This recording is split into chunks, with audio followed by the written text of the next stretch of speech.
Hello friends, Namaskar. My name is Dr. Akshay Bhargav and I am an emergency physician. Today I want to share with you some essential information that will help you manage COVID at home. This information is something that I usually share with my patients, my family and friends, and more importantly, this is what helped me recover from a very severe illness. Today, throughout in this video, I will try to answer some of the very pertinent, very commonly asked questions और उनको कैसे overall purpose ये है कि जो panic फैला हुआ है जिसमें कि लोग 100 तरह की मेडिसिन के पीछे भाग रहे हैं, कब जाना है हॉस्पिटल, कैसे आइसोलेशन करना है और undue dependence on the already overburden health care sector को हम कम कर सकें.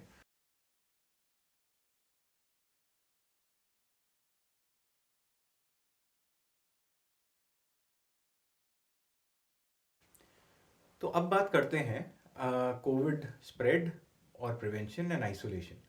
क्योंकि क्वेश्चन ये आता है कि अभी कोविड जब इतना फैल रहा है तो उससे कैसे बचें, और एक रेलेवेंट सवाल ये है कि घर में अगर किसी एक फैमिली मेम्बर को है तो बाकी लोग क्या करें.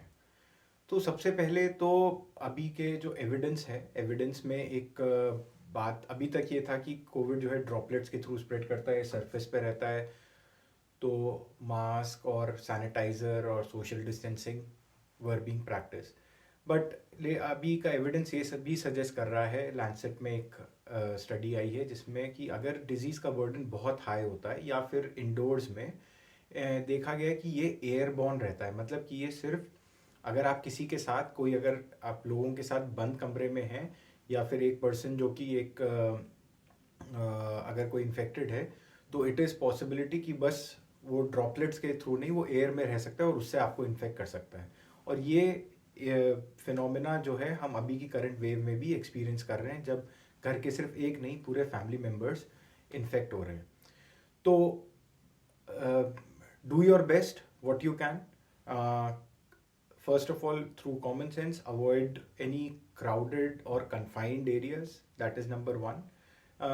फिर practice hand washing, especially after or before touching your nose and mouth or touching any areas of public use जहाँ पे कई लोग हाथ लगाते हैं. Number three is mask.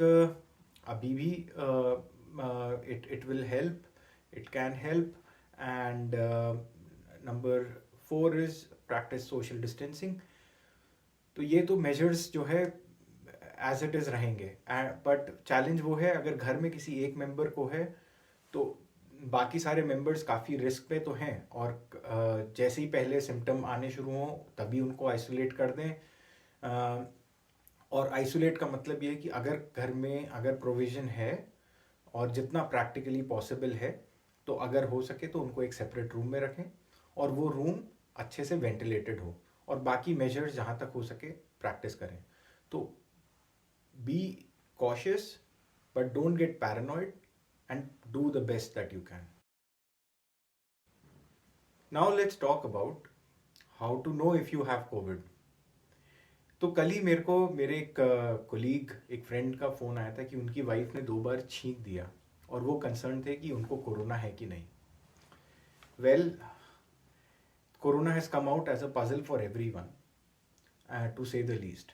The symptoms can, जो initially सोचे गए थे, there are some typical symptoms and there are some unusual symptoms as well. And largely it is still being studied कि कौन से symptoms हो सकते हैं, नहीं हो सकते हैं, और ये इसको लेके हमारी अंडरस्टैंडिंग डेवलप कर रही है. क्योंकि कोरोना एक बार आपकी बॉडी में जाता है, फिर ये कौन से ऑर्गन्स को अफेक्ट करता है उसके हिसाब से सिम्टम्स आते हैं. तो अब ज़्यादातर अभी तक ये लंग को का अफेक्शन सबसे ज़्यादा देखा गया. तो टिपिकल सिम्टम्स जो देखे गए हैं उसमें है कि फीवर है, ड्राई कॉफ है, बॉडी एक्स हैं, सोर थ्रोट है, हेडेक है, बैक पेन है. तो ये वायरस और उसके साथ का जो इन्फ्लेमेटरी प्रोसेस है उसके साथ जुड़ा हुआ रहता है. इसके अलावा देखा गया है कि ब्रीदिंग डिफ़िकल्टी जो बहुत सीवियर डिजीज़ में हो सकती है, और या फिर ब्लड क्लॉट्स और ब्लीडिंग डिसऑर्डर्स, कई पेशेंट्स को डायरिया, लूज मोशन, और किन्हीं को कुछ स्किन की प्रॉब्लम्स भी हुई हैं. तो जोकिंगली जस्ट एक हमारे डॉक्टर्स डिस्कशन में एक बात हो रही थी कि आजकल हम कोई भी जो पेशेंट आता है उसमें एक ऑल्टरनेट डायग्नोसिस या डिफरेंशियल डायग्नोसिस इसको हम बोलते हैं कि हम सोचते हैं कहीं इसको कोरोना तो नहीं है, ये चीज़ को कोरोना की वजह से तो नहीं हो रही। तो थोड़ा कंक्लूजन में बस ये बात आई थी कि शायद प्रेगनेंसी और फ्रैक्चर ही ऐसी दो कंडीशन बची हैं जिनमें शायद कोरोना का रोल नहीं है। तो इट इज़ डिफ़िकल्ट टू से अगर आपको थोड़ा क्या कौन से सिम्टम्स हैं। जैसे बताया कि कुछ टिपिकल सिम्टम जिसमें कि fever, loss of smell, sore throat, dry cough या थोड़ा अपसेट टमी भी है। अगर आप अनवेल फील कर रहे हैं तो फिर ये मान लीजिए कि आपको कोरोना है। Symptoms can very. तो अगर आपको ऐसा लगता है तो बेटर है कि एज अ प्रिकॉशन अगर और लोग आपके साथ इन्वॉल्व हैं जो यूजुअली होते हैं तो अपने आप को आइसोलेट करिए और प्लान करिए अकॉर्डिंगली। पर अब बात ये आती है, मेरे को अब सिम्टम्स है तो मैं क्या करूं, टेस्ट कराऊं? तो देखिए स्ट्रिक्टली स्पीकिंग, देखिए टेस्ट जो अवेलेबल है मार्केट में उसमें एक RT-PCR है जो कि सबसे कॉमनली यूज होता है। तो स्ट्रिक्टली स्पीकिंग अगर आपको माइल्ड डिजीज है, आप अकेले रहते हैं, आप अपने आप को आइसोलेट कर पा रहे हैं, तो as such test will not make a difference to your medical management. आपको सिम्टम लगे, हल्का सा बीमारी लग रही है, हल्का सा बुखार और या थोड़ा सा और माइल्ड होते होते और आप ऑनसेट से आप अपने आप को 10 दिन तक आइसोलेट करें, ठीक है, ना किसी को मालूम चला and it all passed of well. But it is required when there are other people involved, mostly for logistic and management reason, and maybe required for medical reason when it is required for admission in a hospital if you have severe disease.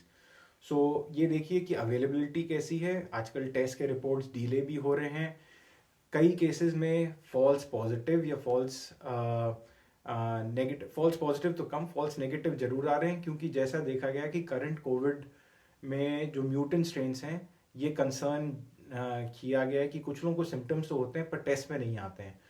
तो कि जो mutant strains हैं क्या वो test पकड़ नहीं पा रहे हैं या वो टेस्ट को हमको और रिवाइज करना है। Now these are all questions, इनके आंसर्स अभी नहीं हैं।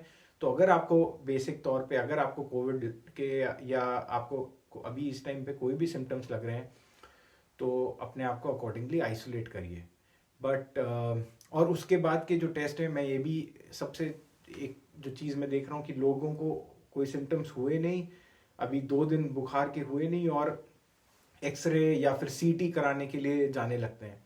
इन सब में रेडिएशन का रिस्क रहता है। आप हॉस्पिटल जाते हैं, अपने आप को भी अगर आपको नहीं है तो शायद आपको तब हो जाए जब आप हॉस्पिटल जा रहे हैं, या फिर अगर ब्लड टेस्ट के पीछे भागने लगते हैं।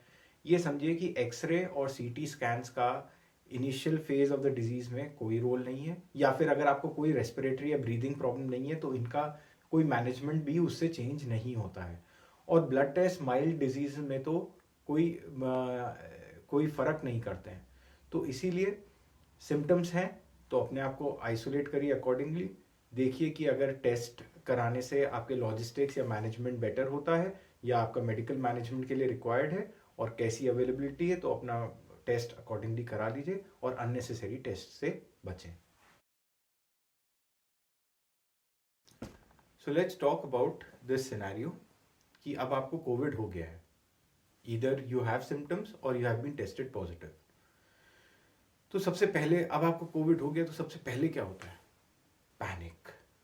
पैनिक, कहाँ जाऊँ, किस हॉस्पिटल जाऊँ, कहाँ पे अभी दुनिया में कौन सी दवाई मिल रही है, किसने कौन सी दवाई बताई है, ऑक्सीजन कहीं कम तो नहीं हो रही है, कौन से हॉस्पिटल जाना है, कहाँ वेटिंग लिस्ट चल रही है। ऑल सॉर्ट ऑफ न्यूज़ के बीच में आप ये बेसिक फैक्ट भूल जा रहे हैं कि आपकी बॉडी जिसको ये वायरस ने अफेक्ट किया है वो आपकी हेल्प मांग रही है, और फोकस आपका होना चाहिए आपकी बॉडी पे, क्योंकि essentially this fight is between you and the virus.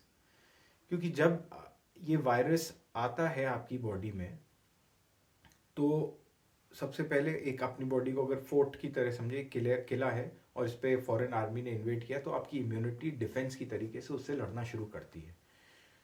तो ये एक नेचुरल प्रोसेस है, ये होता है, और इसी तरीके से हमारी बॉडी बाकी इन्फेक्शन से भी लड़ती है। और the fact that 90% of the people can overcome this disease suggests that our body has the natural ability to overcome or neutralize this virus. So our effort should be directed at how we can best support our body in doing it. तो अब ये बात समझ में आई, तो हमको इसका और supportive care again becomes more important, क्योंकि we are looking at say for example, I'm quoting the recovery trial which is ongoing, and there and other evidence where no current treatment strategy, whether it is remdesivir or donor plasma or other drugs like tocilizumab or any other drug which has been quoted as a definitive cure that acts against the virus. They are still being studied, their effectivity is in question. तो जब cure अभी हमको हमारे पास नहीं है, और जब mild cases में आपकी बॉडी और आगे भी आप अपनी बॉडी को, आपका इम्यून सिस्टम इससे लड़ने में सक्षम है, so why should we not just focus on what is best for our body. So पहला स्टेप है कि आप अपनी बॉडी को बेस्ट सपोर्ट करिए, and we will discuss about that. The second bit is, आप ये जानिए कि वायरस अब आपकी बॉडी में आता है तो उसके बाद ये इन्फ्लेमेशन जो है, which I said कि is a natural phenomena. Mild inflammation is good. और उसकी वजह से क्या होता है, वॉर हुई तो उसकी वजह से तापमान बढ़ता है, गर्मी होती है तो आपको थोड़ा फीवर होगा, और बॉडी के जिस पार्ट में अभी ये वायरस अफेक्ट कर रहा है उसके हिसाब से सिम्टम्स होते हैं, या फिर पेन्स वगैरह आपको या सिम्टम्स अकॉर्डिंगली डेवलप होंगे. तो अब क्वेश्चन ये आता है कि सिम्टम्स आ रहे हैं, but am I just sitting duck at home waiting for something bad to happen? Corona पता नहीं क्या कर देगा. अरे 90% ऑफ द लोग रिकवर करते हैं. हाँ ठीक है, बहुत कम लोगों में, बहुत परसेंटेज ऑफ लोगों में सीरियस कॉम्प्लिकेशन होते हैं, बट वो कॉम्प्लिकेशन क्या है? Either it affects your lungs where it causes severe lung involvement, और वो जो एरियाज आपके लंग के बहुत अच्छे से वेंटिलेटेड नहीं होते, पेरिफेरल पार्ट्स, वहाँ पे अफेक्शन हम देखते हैं पहले से होता है, तो लंग का इन्वॉल्वमेंट होता है. फिर ये कुछ सीवियर केसेस में ब्लड क्लॉट्स करता है, और कुछ केसेस में ये जो इन्फ्लेमेशन जो आपके किले के अंदर अब ये वॉर गुत्थम गुत्ता चल रही है, ये इन्फ्लेमेशन जब ये वाइड स्प्रेड सीवियर इन्फ्लेमेशन हो जाता है, it can cause damage to your body. And these are largely the three main complications that we look at. So, but the thing is, they are preventable.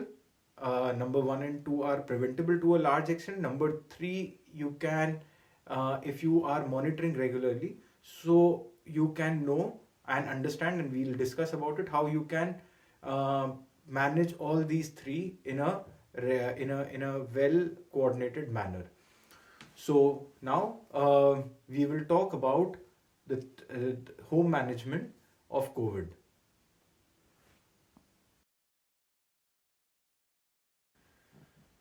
तो अब हम आगे further move करते हैं COVID management at home में. First strategy, which is how to give your body the best environment and the best support and care. Thereafter, we will talk about how to manage complications and how to prevent complications, and उसके बाद बात करेंगे कैसे monitor या कैसे timely help सीख करें. तो हम अपनी बॉडी को बेस्ट एनवायरनमेंट कैसे दे सकते हैं? तो इसमें सबसे पहले ये प्रिंसिपल को मत इतना कॉम्प्लेक्स कर रखा है इस चीज़ को, इसको बहुत सिंपल रखिए. Supportive and symptomatic management is the bedrock and the cornerstone of COVID management from home से लेकर हॉस्पिटल तक भी. आपकी बॉडी लड़ रही है, उसको आपको बेस्ट तरीके से सपोर्ट करना है. And good nutrition, proper hydration, adequate rest along with a calm and positive attitude is what will take you through. कोई रॉकेट साइंस है? इसको कहते हैं कीप इट सिंपल स्टूपिड. क्यों मैं ऐसा कह रहा हूँ? क्या चाहिए आपको? सबसे पहले अगर काम and positive attitude number one. क्यों? क्योंकि अगर आप पैनिक कर रहे हैं, घबरा रहे हैं और 10 तरह की प्रॉब्लम में फंसे हुए हैं, अपने आप को उलझा के रखे हैं, और न्यूज़ पे और सब जगह सोशल मीडिया पे सिर्फ नेगेटिव न्यूज़ पढ़ रहे हैं, तो आप अपने आप को हार्म कर रहे हैं। इस टाइम आपकी सोच ये होनी चाहिए कि I will come out of this, I have to focus on I have to focus on my body, that should be your approach. अगर आप घबराएंगे तो फिर जो गब्बर सिंह ने जो बात कही थी वो ज़्यादा गलत नहीं है कि जो डर गया समझो मर गया। आप आराम से रहिए, अपना रूम अच्छे से सेट करिए, क्वारंटीन की तैयारी आप करके रखिए, बी प्रिपेयर्ड, और then do what you enjoy. चाहे बुक्स लेके आ जाइए, चाहे anything that you enjoy doing. तो इसको 10 दिन के लिए अपने आप को मिनिमम अपने आप को आइसोलेट करने के लिए उसके लिए प्रिपेयर करिए, फूड ग्रोसरीज का इंतजाम कर लीजिए, and be in a good positive mindset that you will come out of it. So that is number 1। Number 2, we come to the question कि हम क्या खाएं, और इसको इतना कॉम्प्लेक्स क्वेश्चन बनाने की भी ज़रूरत नहीं है। जो ट्रेडिशनली बोला गया है कि आपके घर के खाने में या आज तक कि ये खाना खाने से सेहत बनती है, ये खाना सेहत के लिए अच्छा है, this food is good for your health. So taking a balance meal with all different kind of ingredients is enough, बस इतना ही है। So add keep it simple and fresh, simple home cook meals. You can take fresh fruit and salads, different kind of fruits आप लीजिए, वो आपको help करेंगे। अगर आपको लग रहा है उसके बाद भी कि आपकी डाइट बहुत ज़्यादा सफिशिएंट नहीं है, तो फिर you can take some multivitamins और minerals which contain vitamin C, vitamin D और zinc.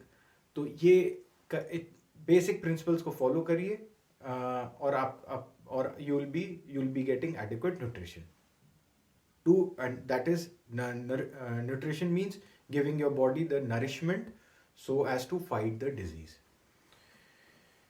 Number 3, which I said, hydration, very important part.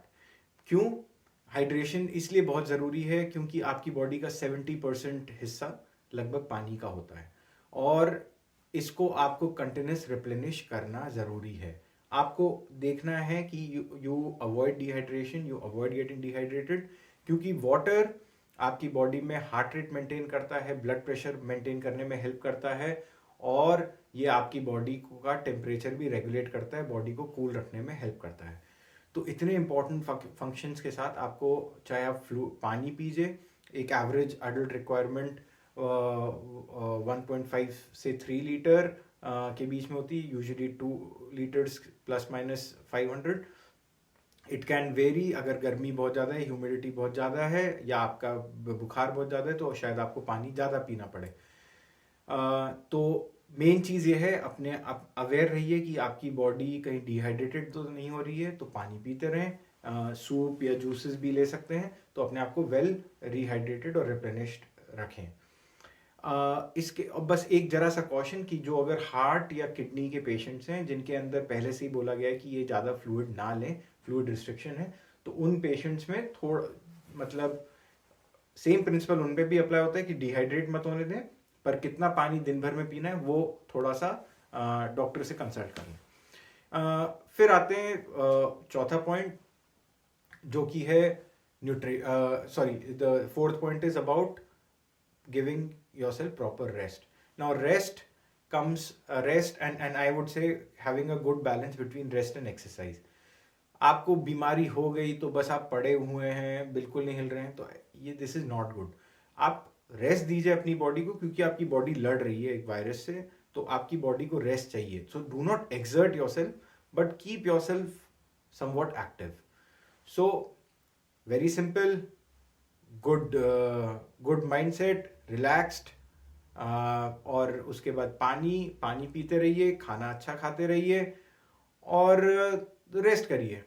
तो ये तो एक छुट्टी मनाने जैसी बात हो गई। तो फर्स्ट स्टेप जो है उसमें बस आप इतना ही ध्यान रखिए कि अपनी बॉडी को आपको सपोर्ट करना है, तो जो आपको ये बेसिक प्रिंसिपल्स को फॉलो करेंगे, so you will be supporting your body well and you will be maintaining your health well. अब बात करते हैं one of the most important part of this video series, which is what can you do so as to prevent complication। हम ऐसा क्या करें कि हमारा डिजीज बहुत सीवियर नहीं हो। हमने ये स्टैटिस्टिक्स या ये हम जानते हैं कि 90% ऑफ द लोग जो हैं इससे रिकवर कर जाते हैं. 90 से भी ज़्यादा का फिगर है, मैं एक बॉल पार्क फिगर बोल रहा हूँ, पर ज़्यादातर लोग इससे रिकवर कर जाते हैं. पर हमेशा डर ये बना रहता है कहीं मैं ऐसा तो नहीं हो जाएगा कि, या क्योंकि इतना फियर अभी हो रखा है कोविड का कि सडनली पता नहीं क्या हो जाएगा, सडनली पता नहीं ये हो गया वो, और we are hearing a lot of bad news. And I totally agree with that कि there is a lot of fear. But fear, let us understand what it is and how we can counter it. So there are three ways largely, there are multiple ways, but three ways largely in which COVID can seriously harm your body, and these can be traced, tracked, and are easily preventable also to a certain extent. तो सबसे पहला complication जो है और जो सबसे ज़्यादा common है वो है कि ये लंग्स को अफेक्ट करता है, और लंग्स पे धीरे धीरे हावी होने के बाद, इन्फेक्ट करने के बाद ये लोगों में ऑक्सीजन रिक्वायरमेंट और फिर बाकी प्रॉब्लम्स क्रिएट करता है. सो आपको मैं एक बहुत सिंपल बात बताना चाहूँगा कि ये सबसे पहले समझें हो क्यों रहा है या हो क्या रहा है. मैंने बताया आपको वायरस आता है, वायरस बॉडी में, बॉडी के इम्यून सिस्टम, इम्यून सेल्स उसके साथ फाइटिंग चल रही है.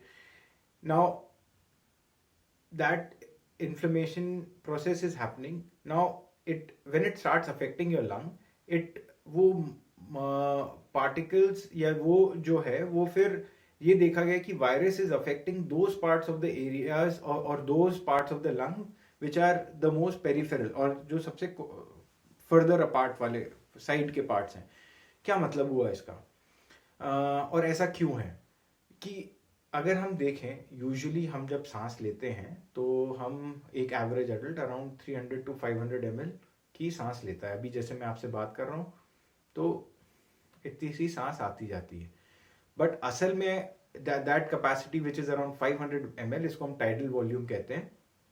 तो हवा आती है और फिर लंग के मोस्ट फंक्शनल पार्ट में, मतलब जो एक certain part of the lung ही जो है यूज हो रहा है.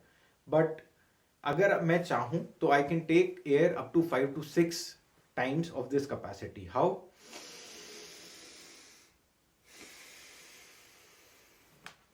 इसको करने से क्या हुआ कि मेरे एल्वुलाई, जो मेरे लंग का एक एक पार्ट, लंग्स ऐसे डिवाइड होके मेरी लेफ्ट लंग, राइट लंग, और इसके अंदर बहुत माइन्यूट छोटे से एल्वुलाई होते हैं जो कि बेसिक फंडामेंटल है कि आप उनको अगर प्रॉपरली एरेटेड और वेंटिलेटेड रखते हैं, so that will prevent further complications.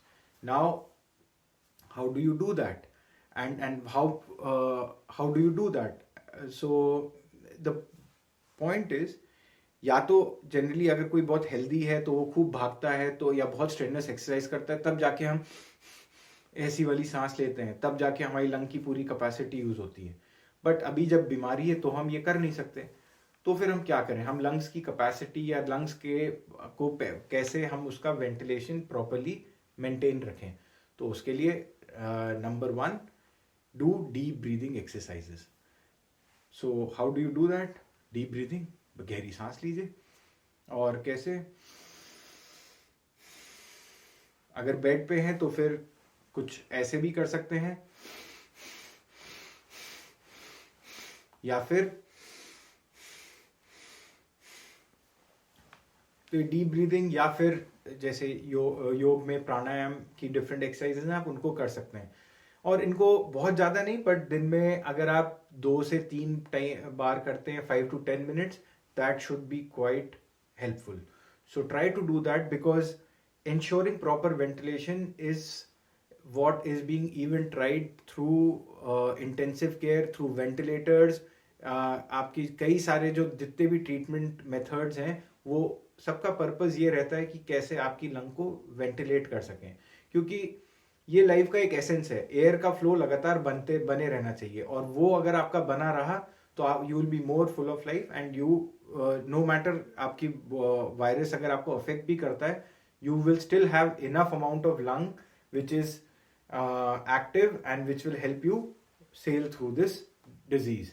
तो उस चीज़ को ध्यान रखें। तो डीप ब्रीदिंग की बात करी। दूसरा, अब हम बात करते हैं कि फर्दर आप कैसे हेल्प कर सकते हैं अपनी लंग्स को बेटर वेंटिलेटेड रखने में। तो ये देखा गया है कि अगर आप जनरली जब हम सोते हैं, तो अगर पीठ के बल सोते हैं, तो लंग्स का ज़्यादातर हिस्सा पीछे की तरफ वो ऐसे जरा सा दबा हुआ सा रहता है। तो उस केस में आप व्हाट कैन यू डू, वो तो उसका वेंटिलेशन अफेक्ट होता है। उसका वेंटिलेशन इंप्रूव करने के लिए देखा गया है, और ये स्ट्रैटेजीज कई बार आईसीयू में भी यूज होती है। पेशेंट जिनकी लंग सीवियरली इन्वॉल्व होती है उनको हम प्रोन वेंटिलेशन में लिटाते हैं, और ऐसे लिटाने में बस ये देख लीजिए कि आपके पेट इमिडिएटली अभी आपने खाया ना हो, बिल्कुल भरे पेट नहीं कर रहे हो, और इसमें आप पिलोज जो हैं, एक पिलो अपने पेल्विस पेट के नीचे के एरिया में रख सकते हैं, एक अपने हाथ गर्दन के पास रख सकते हैं। तो ऐसे करके, और थोड़ी देर half of the sleep duration में आप इस पोस्चर में रहें। इससे क्या होगा कि लंग्स के पीछे वाला हिस्सा जो है उसको वेंटिलेशन उसका बेटर होता है, इम्प्रूव होता है। सो इसी के साथ ये भी रिकमेंडेड है कि आप हर 2 घंटे में अगर अपनी पोजीशन अगर आप चेंज करते रहते हैं, और उससे क्या होगा कि लंग्स के डिफरेंट पार्ट जो हैं वो ऊपर की तरफ आते रहेंगे और उनको वेंटिलेशन उनका इम्प्रूव होता रहेगा। सो ये सेकंड स्ट्रैटेजी हो गई अबाउट प्रोन वेंटिलेशन की। Now let us talk about the other potential complication which is blood clot. Now severe infection हुआ बॉडी में, तो ऐसा देखा गया है कि वो जो सेकंड चीज़ है वो है कि आपकी बॉडी में जो ब्लड फ्लो है, तो वेन्स ऊपर से यहाँ आती हैं, उनमें कभी अगर ब्लड क्लॉट हो गया तो वो लंग में जाके अटक जाता है, which can cause a serious complication. तो ऐसे पेशेंट्स में कैसे अब ये क्लॉट ना बने, तो इसका सब बहुत ही सिंपल एक तरीका है कि अगर आप ये देखा गया है कि जो लोग बस पड़े रहते हैं या मूव नहीं करते हैं, प्रोलॉन्ग इमोबिलाइज रहते हैं, उनमें क्लॉट्स बनने की चांसेस ज़्यादा रहती हैं। क्लॉट्स बनने की मैक्सिमम चांसेस जो आपकी जो पिंडलियाँ या जो काव्स हैं वहाँ के एरिया में सबसे ज़्यादा चांसेस होती हैं क्लॉट बनने की। तो इसका सबसे बेसिक प्रिवेंशन बहुत ही सिंपल है कि आप थोड़ा दिन में वॉक करिए कितना 10 जो आपको बिना एक्सर्ट करे आप कर सकते हैं, 10 मिनट से 30 मिनट्स अ डे, दिन में 1 से 2 बार अगर आप वॉक करते हैं, या अगर आप घर में अकेले रह रहे हैं या घर की थोड़ी रिस्पॉन्सिबिलिटीज आपके हाथ में, तो आप अकॉर्डिंगली थोड़ा बहुत एक्टिव रहते हैं, चलते फिरते हैं, तो you are doing a pretty good decent job doing that. हमने पहले ही बात करी थी, अच्छा हाइड्रेशन भी इसमें हेल्प करता है, तो keep yourself well hydrated. Third thing that you can do, अगर आप बेड पे भी अगर आप हैं, तो simple exercises of the leg, जिसमें कि अगर आप ये समझिए कि अगर मेरे लेग्स हैं और मेरी एंकल हैं, तो आप एंकल्स को अगर ऐसे मूव करते हैं बैक एंड फोर्थ, और थोड़ी सी लेग और आर्म एक्सरसाइजेज थोड़ी करते हैं, तो this will ensure that there is a good blood flow happening around.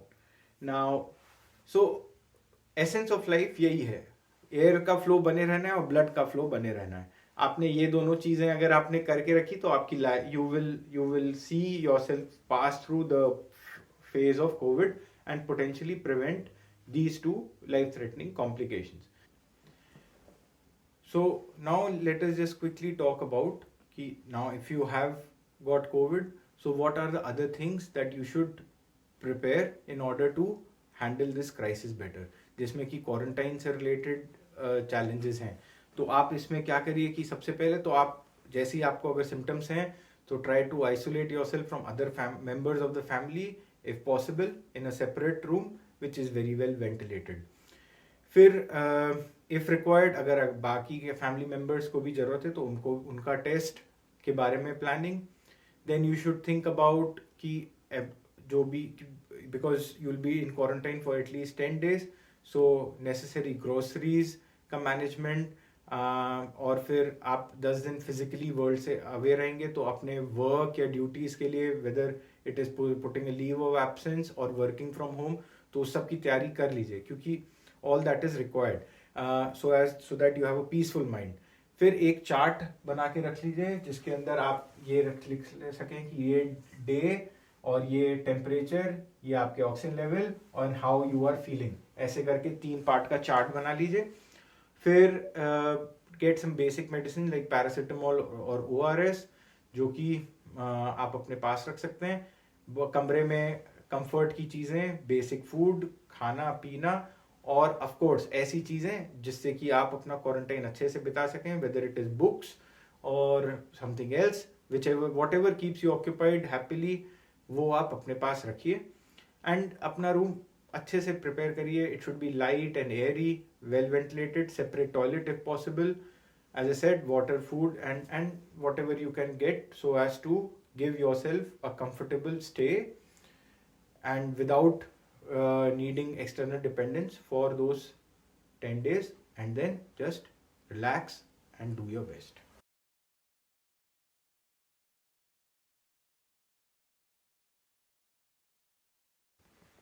तो अब बात करते हैं जो सबसे कॉमन क्वेश्चन है, डॉक्टर साहब कोविड हो गया, मेडिसिन तो बताओ.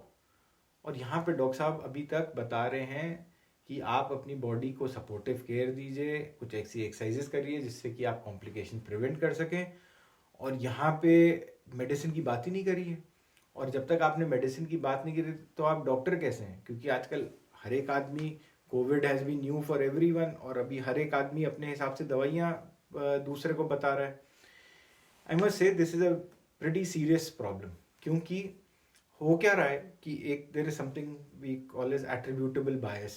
इसका मतलब कि अगर माइल्ड इलनेस है तो बेसिकली हो क्या रहा है कि आपकी बॉडी, वायरस एक दूसरे के अगेंस्ट काम कर रहे हैं, और इवेंचुअली 90% लोग जो इस डिजीज़ से वैसे ही रिकवर करते हैं, 90% से ज़्यादा लोग जब रिकवर करते हैं, तो होना ये था कि अगर आपकी बॉडी जो है स्ट्रांग है, इम्यूनिटी अच्छी है, तो आप वैसे ही उससे रिकवर करते थे. पर आपने क्या किया कि बात सुन के आपने 10 गोलियां ले ली. तो आपने 10 गोली ले ली, आप ठीक वैसे ही होने वाले थे, पर अब आपने कहा, जब आप ठीक हो गए तो आपने बाकायदा सोशल मीडिया पे पोस्ट डाली कि मैंने ये दवाइयाँ ली और इसकी वजह से मैं ठीक हुआ. तो उसके बाद क्या है, 4 लोग, 10 लोग, 100 लोग उन 10 दवाइयों को बिना समझे कि ये दवाइयाँ एक्चुअली में बेनिफिशियल हैं या किस पर्पस के लिए हैं, आपने वो दवाइयाँ लेनी शुरू कर दी. ना आपने समझा, ना जिस बंदे ने पूछा उसने समझा. तो अभी हेयर से केओस पूरा, कि इसने ये बोला, वहाँ ये दवाई नहीं मिल रही, दवाई के पीछे भाग रहे हैं, पर ये नहीं समझ रहे हैं कि दवाइयों का पर्पस क्या है, दवाइयाँ किस, क्या रोल प्ले कर रही हैं. और जब तक हम ये नहीं समझेंगे तब तक आप ये भी समझिए कि not every drug is a medicine. कोई भी गोली अपने अंदर बॉडी में डाल लेने से ऐसा नहीं हो जाएगा कि वो आपकी बॉडी में मेडिसिन की तरह काम करेगी. They can act as, they can have serious side effects, they can have adverse effects, क्योंकि हर एक दवाई जो है आपके लिवर और किडनी को मेटाबोलाइज करने लगती है. तो जहाँ पे आपकी बॉडी को अर्ली स्टेजेस में रेस्ट और रिलैक्सेशन और गुड सपोर्टिव केयर की जरूरत है, आप उसमें गोलियां डंप करना शुरू कर देते हैं. मेडिसिन शुड बी अंडरस्टूड कि it is the right drug at the right time. हर एक चीज का एक टाइम होता है और हर एक चीज का एक इंडिकेशन होता है. मेडिसिन का एक और सबसे बड़ा रूल यह है कि जितनी बीमारी उतना इलाज, ना उससे ज़्यादा ना उससे कम. यहाँ पे अभी पहला दिन, अभी बस आपको कोविड का टेस्ट पॉजिटिव आया है ना, वो भी आपने शायद आपको कोई सिम्टम्स नहीं है, पर आप अपनी बॉडी में वो 10 ड्रग डालना शुरू कर देते हैं. लोग सुन रहे हैं स्टेरॉयड हेल्प करता है और स्टेरॉयड लेने के पीछे भागने लगते हैं. ये नहीं समझते कि स्टेरॉयड या ब्लड थिनर्स जैसी medicine, they are only required for very severe illness. If they are taken early, they can cause serious harmful effects. तो मेडिसिन तो क्या, किस बेसिस पे फिर मेडिसिन लेनी चाहिए? अब सवाल ये आता है किस बेसिस पे मेडिसिन लेनी चाहिए. मेडिसिन का लार्जली जो है वो होता है कि they either serve, they are symptomatic, or they are supportive, or say, let us say, they help in preventing complications, or number 3 is curative. Unfortunately, or as we are growing with time, as of in April 2021, and I'm also quoting the recovery trial here, which says that it has put serious questions on the effectiveness of drugs like um, remdesivir और even donor plasma and to a certain extent tocilizumab as well. तो लोग जो हैं पीछे पड़े हुए हैं कि ये दवाइयाँ मिल जाएं. आप जब क्योरेटिव एस्पेक्ट, अभी तक ऐसा कोई ड्रग नहीं है विच इज लाइक 100% क्योर और डेफिनेटिव क्योर, तो आप वायरस के अगेंस्ट किस पे काम करेंगे? आप इस पे फोकस रखिए कि आप अपनी बॉडी के लिए क्या कर सकते हैं.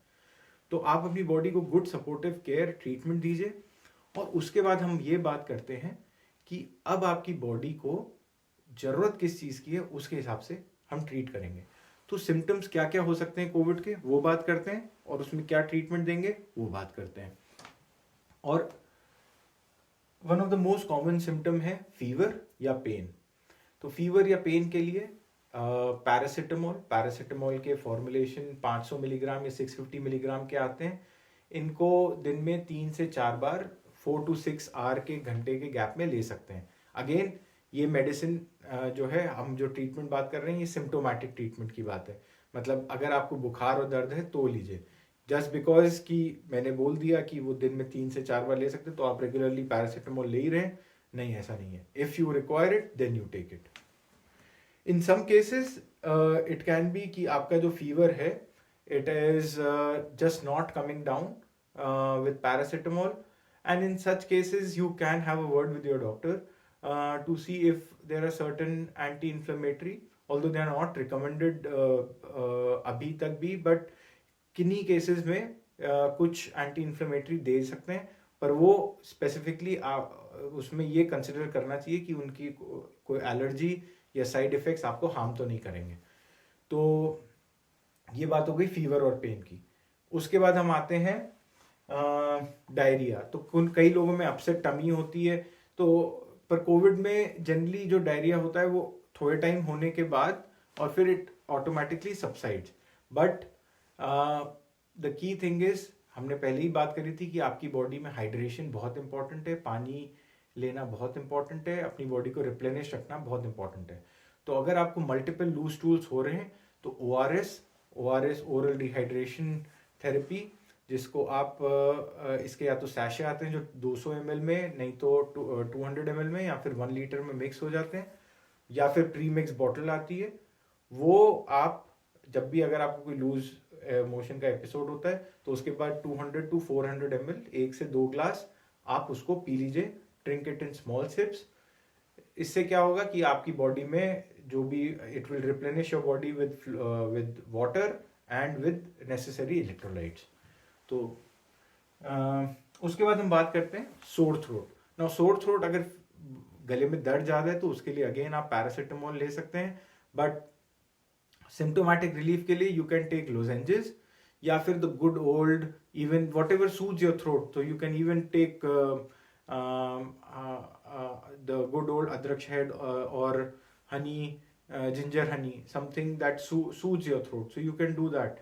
Or you can also do gargles with salt and water gargles 2 to 3 times a day. So then if you have nose congestion, in those cases you can take some steam. How much of this is beneficial in terms of clearing your nose from COVID, I cannot say.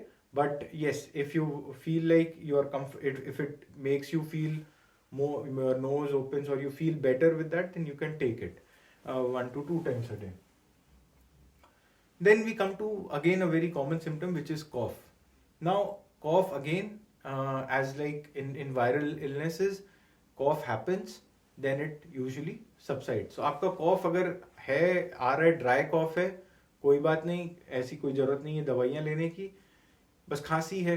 और खांसी भी एक तरह से defensive mechanism होता है आपकी body का, कि अगर जो इन्फेक्शन है उसको बाहर, it wants to throw it up. So पर अगर खांसी बहुत ज़्यादा हो रही है तो उस केस में आप अपने डॉक्टर से पूछ के, या फिर कोई ऐसा कोई कफ सिरप विच जो आपको it helps in reducing the intensity of your cough और makes you feel comfortable, you can take those.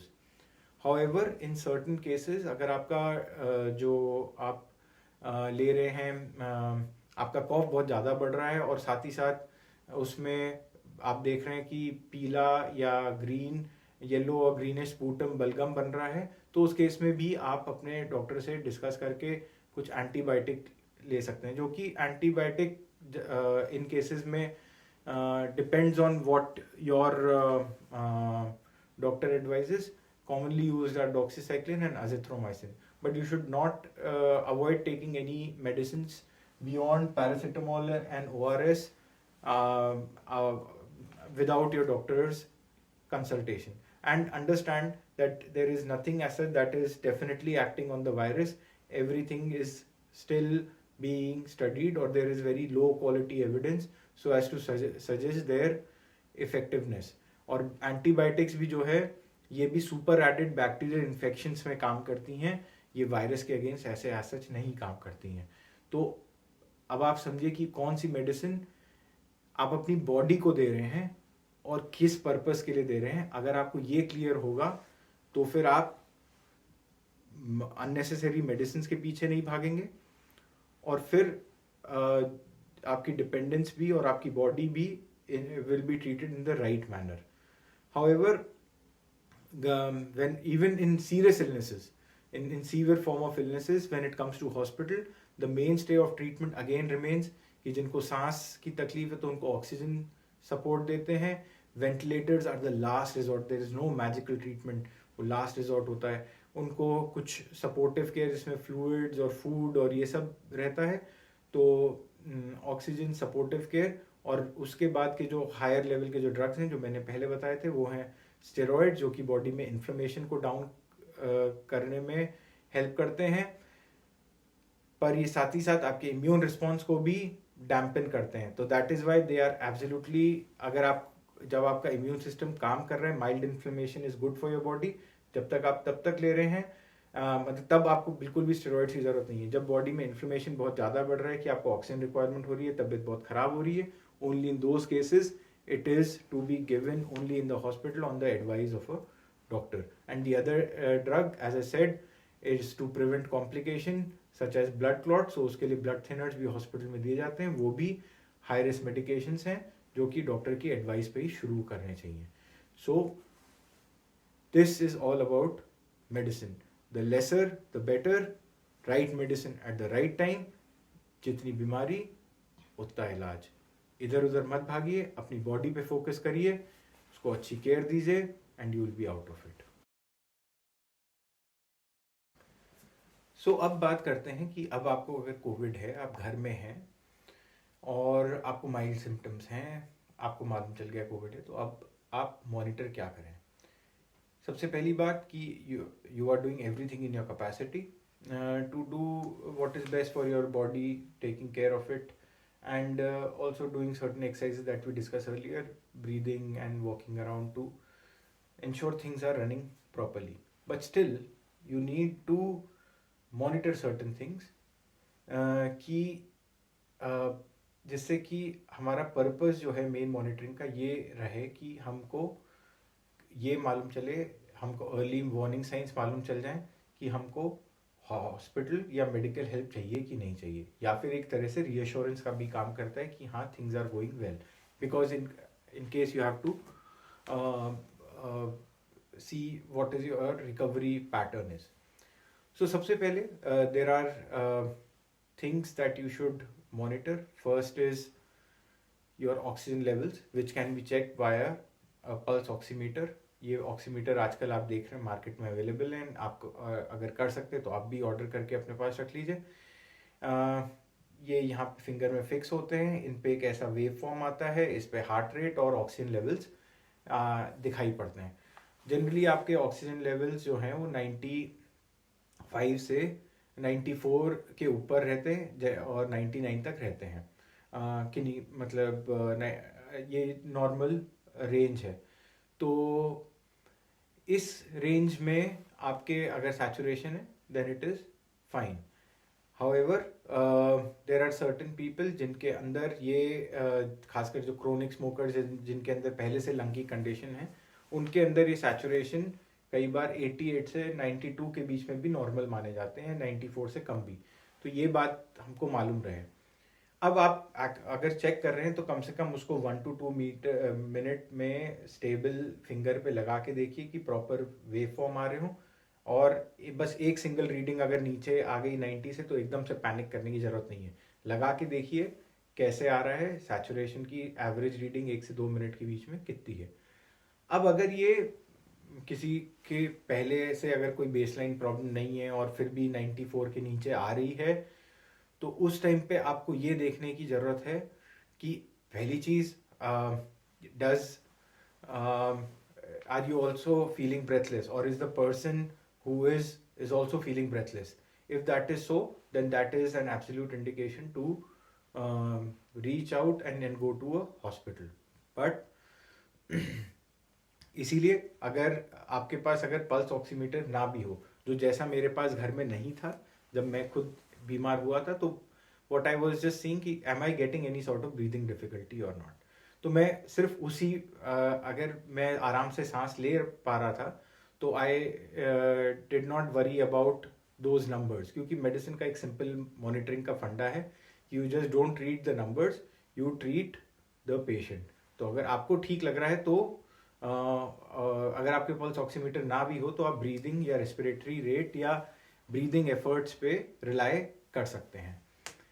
अब सेकंड एस्पेक्ट, सेकंड चीज़ आप क्या मॉनिटर करेंगे वो है टेम्परेचर। सो जैसे मैंने आपको बताया, वायरस आपकी बॉडी में अटैक करता है, आपकी इम्यून सिस्टम उससे डिफेंस करता है, और ये अटैक और डिफेंस में लड़ाई होती है, इस पे बॉडी का टेम्परेचर बढ़ता है। तो टेम्परेचर जो है एक तरह से हमको बताता है कि अभी इन्फेक्शन का अभी क्या चल रहा है, क्या पैटर्न चल रहा है। तो मॉर्निंग इवनिंग में फिर से 2 बार टेम्परेचर लीजिए और देखिए कि आपका टेम्परेचर कैसे चल रहा है। तो एक और चीज़ है कि टेम्परेचर में भी अगर आपका टेम्परेचर जैसे 100 के नीचे है तो I don't think so you need to take any paracetamol या समथिंग, एकदम से दवाई या रिएक्ट करके उस पर लेने का। बॉडी इसके बियॉन्ड अगर हो, टेम्परेचर ज़्यादा हो और बॉडी पेन ज़्यादा हो, तब आप उसके लिए पैरासीटामोल ले सकते हैं। ये बात हमने पहले डिस्कस करी थी। बट आप टेम्परेचर वो 2 बार ऐसे चेक करिए। एक चीज़ है जो I think most important of all है, वो है द ट्रेंड और how you should in in in in totality आप अपनी बॉडी से अवेयर रहिए और ये अपने आप से पूछिए कि आपको कोई नए सिम्टम या कोई वर्सनिंग सिम्टम तो नहीं आए हैं। और मेन चीज़ है, आप कल से बेहतर फील कर रहे हैं, कल से खराब फील कर रहे हैं। क्योंकि अगर या घर में भी कोई है तो अगर आप देख रहे हैं कि हाँ उनकी सिचुएशन लगातार स्टेबल बनी हुई है और वो बेटर हो रहे हैं, तो लाइकली कि वो उनकी you are winning and the virus is losing and you eventually recover. However अगर आपको ये लग रहा है कि आपकी इलनेस जो है वो धीरे धीरे आप कल से और वर्स कर रहे हैं, तो एकदम से मत पैनिक करिए। जनरली वायरल फीवर्स का पैटर्न होता है कि आप पहले दिन आपको लगता है कि शायद होने वाला है कुछ, फिर आप उसके बाद 3 से 4 दिन या इनिशियली वायरस वो रहेगा, हावी रहेगा। I think the most important part of trend is कि अगर आपका एक हफ्ते बीतने के बाद सेकेंड वीक में भी अगर आपके फीवर परसिस्टेंट है या और if you are continuing to feel unwell, I think in that case you should consult your doctor. तो हमने बात करी रिकॉर्डिंग्स की, वाइटल में ऑक्सीजन लेवल अगर ना देख पा रहे हो तो ब्रीदिंग पैटर्न को देखें। सेकंड हमने बात करी टेम्परेचर की और हमने बात करी ओवरऑल ट्रेंड की। एक सटल पॉइंट है, क्योंकि पल्स ऑक्सीमीटर जिनके पास है या तो उसमें अगर हार्ट रेट भी अगर आपको मालूम चल रही है और किसी की लगातार 100 के ऊपर आ रही है, तो हाई हार्ट रेट जनरली उसके कॉमन रीजन होते हैं, या तो किसी कोई पेन में है या बुखार में है या दर्द या डिहाइड्रेटेड है। तो अगर पानी डिहाइड्रेशन ये एस्पेक्ट देखिए, अगर टेम्परेचर तो नहीं है या डिहाइड्रेटेड तो नहीं है, अगर आप वो लेने के बाद अगर आपका टेम्परेचर के साथ वो कम आ जाता है तो it can B looked at. So these are the things that you should monitor. Now coming to the aspect is when should I go to the hospital? तो अब आप लगातार ये चीज़ें मॉनिटर कर रहे हैं। रिमेंबर, हॉस्पिटल जाने के आपके या अर्जेंट मेडिकल हेल्प करने के आपके दो इंडिकेशंस हैं। या तो आपका ऑक्सीजन लेवल जो है आप या तो आपको ब्रीदिंग डिफिकल्टी हो रही है, या और साथ ही साथ आपके ऑक्सीजन लेवल्स भी जो हैं या फिर 94 के नीचे हैं।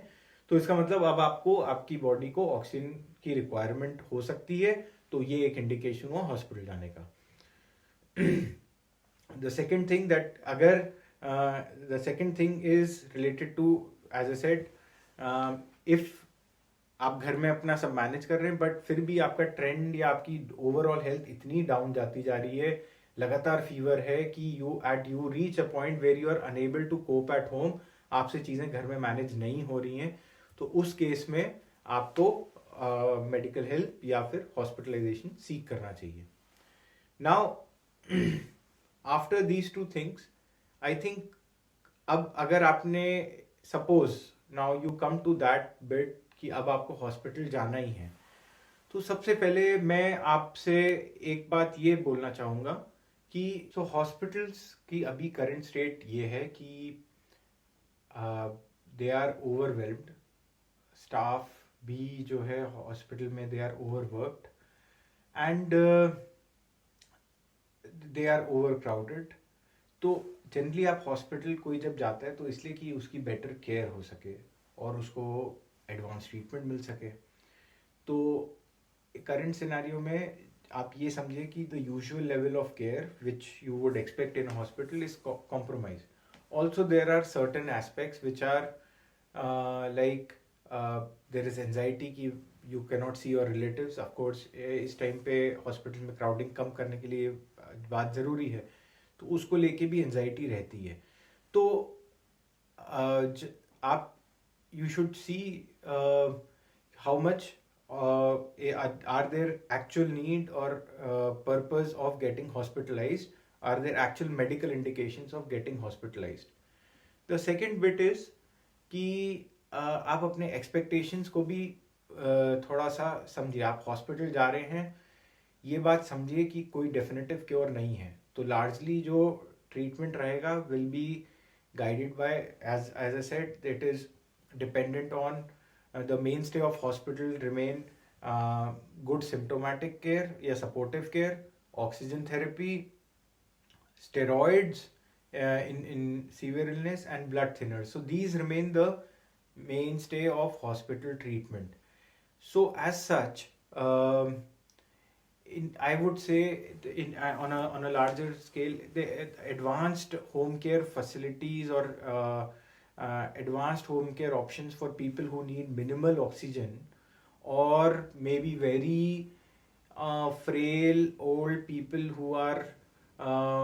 who may not benefit from intensive ICU therapy. For those people, advanced home care options where minimal oxygen support and regular teleconsultation can be managed, and they should be explored.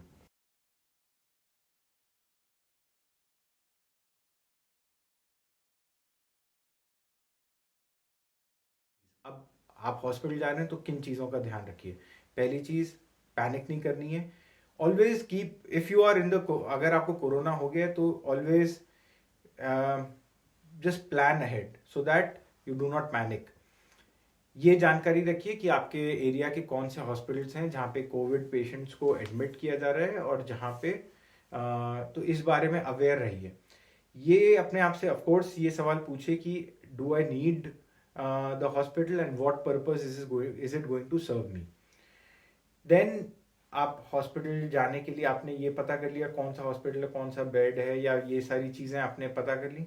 एक और चीज़ है कि ताकि आपको उस मोमेंट में panic ना करना पड़े, तो ये पता करना भी सही है कि आर देयर एनी टेस्ट और permission required to before you need to get admitted to the hospital, कि कहीं वो पहले से टेस्ट आपको कराने से शायद एडमिशन फास्टर हो जाएगा या मोर स्ट्रीमलाइन रहेगा, या कहीं से कोई परमिशंस की ज़रूरत है। तो ये जानकारी रखें ताकि आपको उस दिन उस क्राइसिस मोमेंट पे एकदम पैनिक नहीं करना पड़े।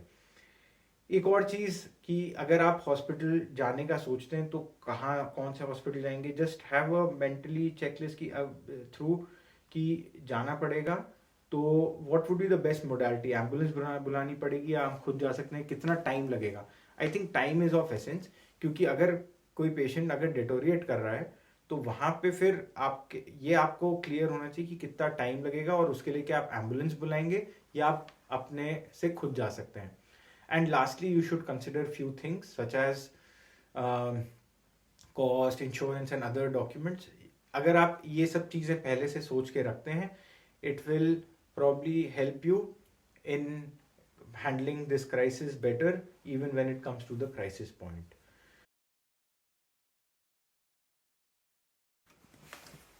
So now let's try to answer the question कि अब अगर आपको कोविड हुआ और अब आप उसके रिकवरी पैटर्न में हैं, तो when is it that you should consider ending your quarantine? So सबसे पहले तो जो गाइडलाइंस लार्जली जो फॉलो होती हैं उसमें ये बताया गया कि you should continue your quarantine for at least 10 days since the onset of your first symptoms. मतलब आपको अगर पहली तारीख को अगर सिम्टम होने शुरू हुए तो आप 10 तारीख तक तो आप क्वारंटीन में रहेंगे.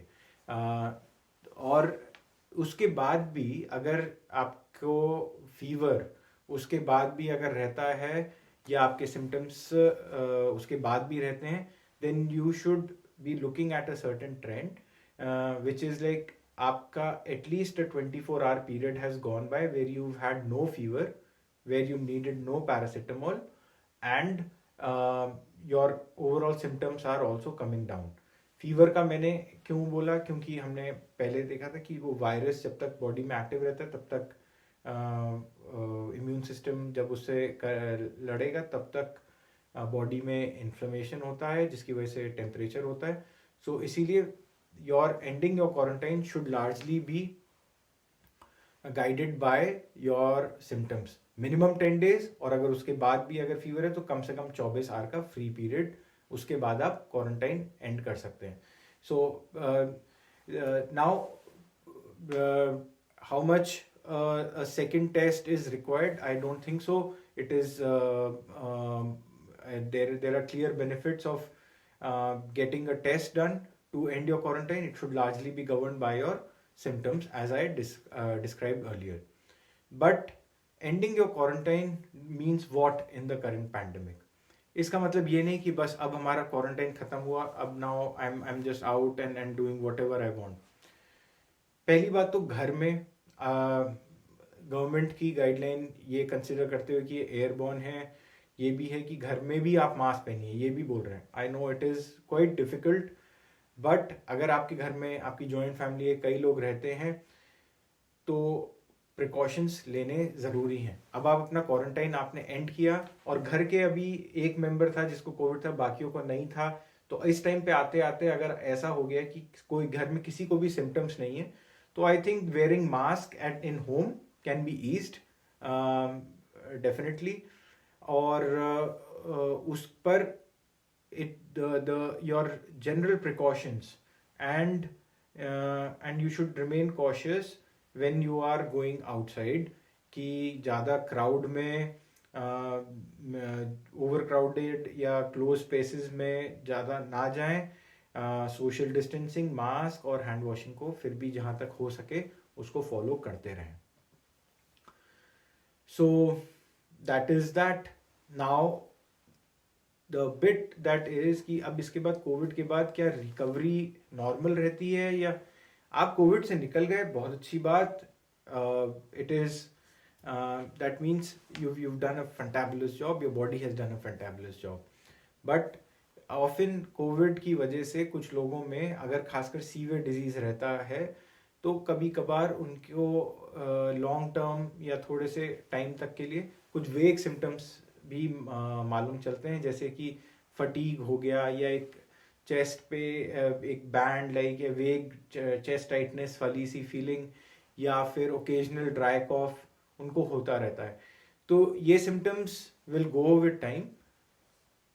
What you need to do is what you did during COVID, is focus on your health, focus on your body, continue doing that, and things you when you focus on your body, improving your health, you keep moving towards life, and that is what you have to do, and that is how you will overcome this. So good luck. Thank you.